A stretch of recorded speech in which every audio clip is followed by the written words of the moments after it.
valores universales por uno solo, el de la similitud, pues como lo expresa claramente el propio Wittgenstein en el cuaderno azul 133, usamos la palabra similar en una enorme familia de casos.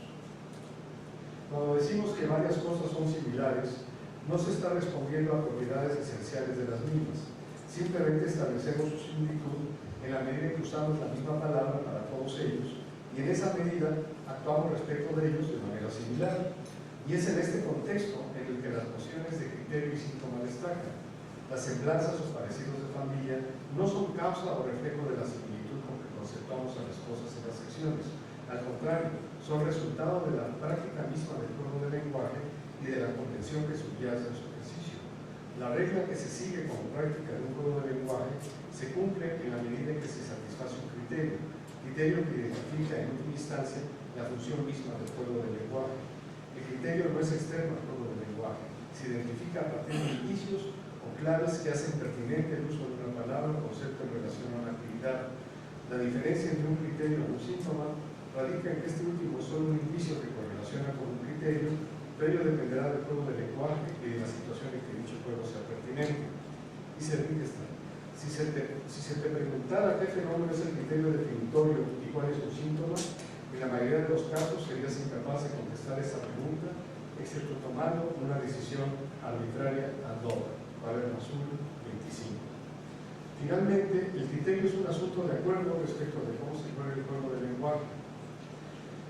Que un fenómeno es síntoma de la lluvia me enseña la experiencia. ¿Qué cuenta como un criterio de la lluvia? Es un asunto de acuerdo de nuestras determinaciones. Definición entre comillas, en el Atlas, manuscrito 115, parágrafo 72. Con esto reviso las nociones que creo que son pertinentes para los psicólogos, por lo menos para mí.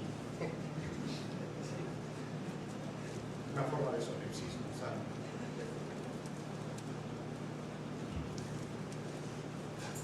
Juegos del lenguaje y actuar como.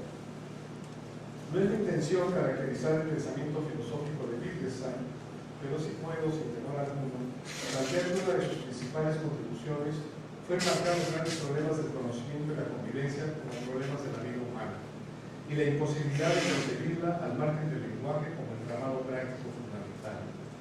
Esta visión acerca de la vida humana como forma de vida como y por medio del lenguaje conduce necesariamente a un cambio de perspectiva sobre la lógica y fundamentos mismos de la teoría en psicología.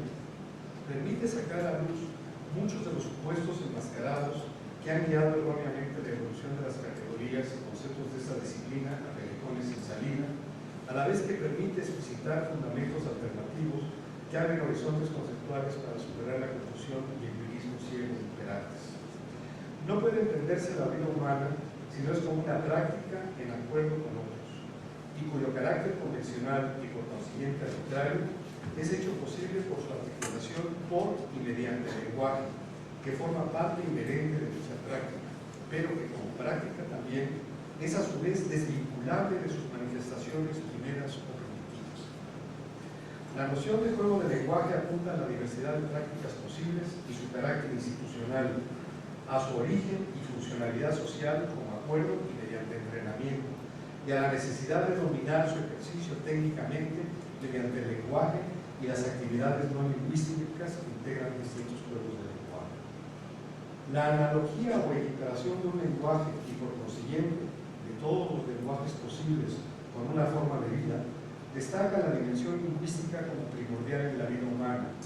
El mundo como conjunto de cosas, acontecimientos, personas, actividades y todo lo imaginable es o se constituye como tal solamente de acuerdo con cómo nos relacionamos con todo ello mediante el lenguaje y como lenguaje.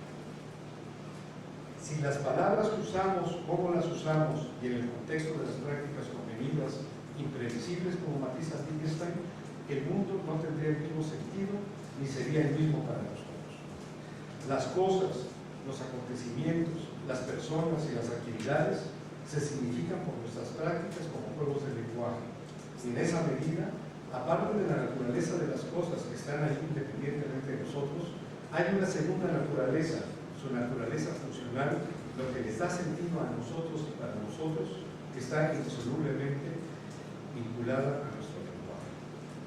Estamos, dice Wittgenstein, en sus observaciones sobre la filosofía de la psicología 2678, estamos acostumbrados a una clasificación particular de las cosas con el lenguaje, o los lenguajes se convertido en una segunda naturaleza para nosotros.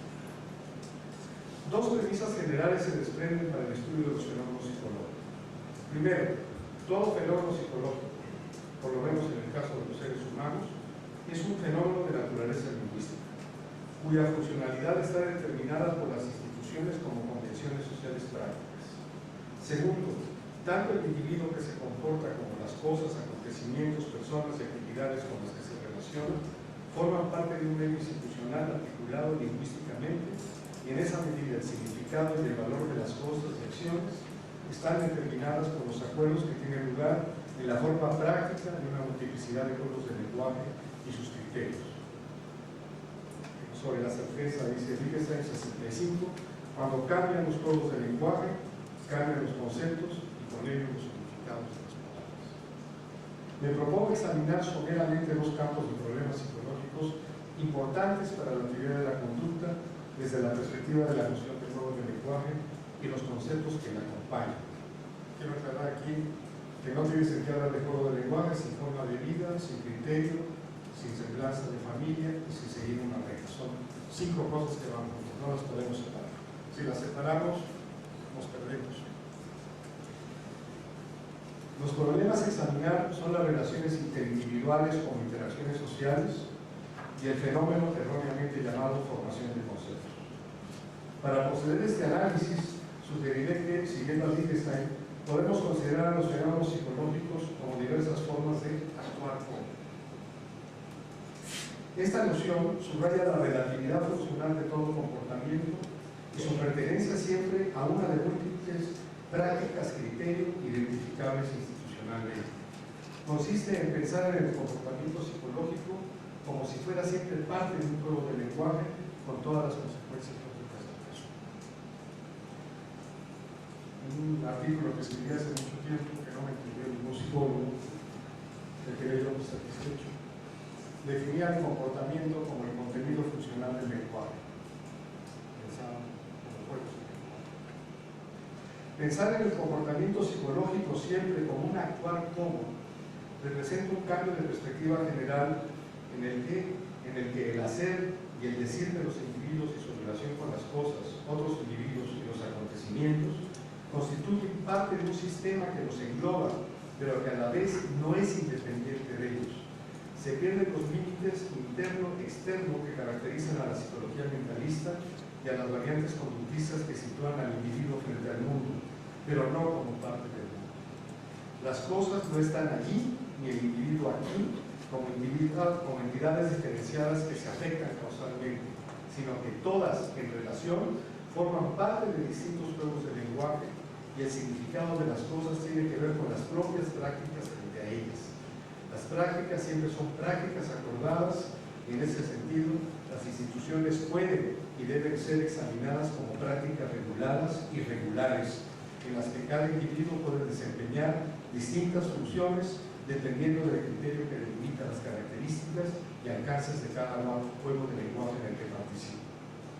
Así como se diluye la distinción interno-externo, también lo hace la postulación de entidades abstractas que determinan externamente siempre de manera opaca la naturaleza de las instituciones sociales. De este modo, en vez de concebir que los 3 grandes ejes reguladores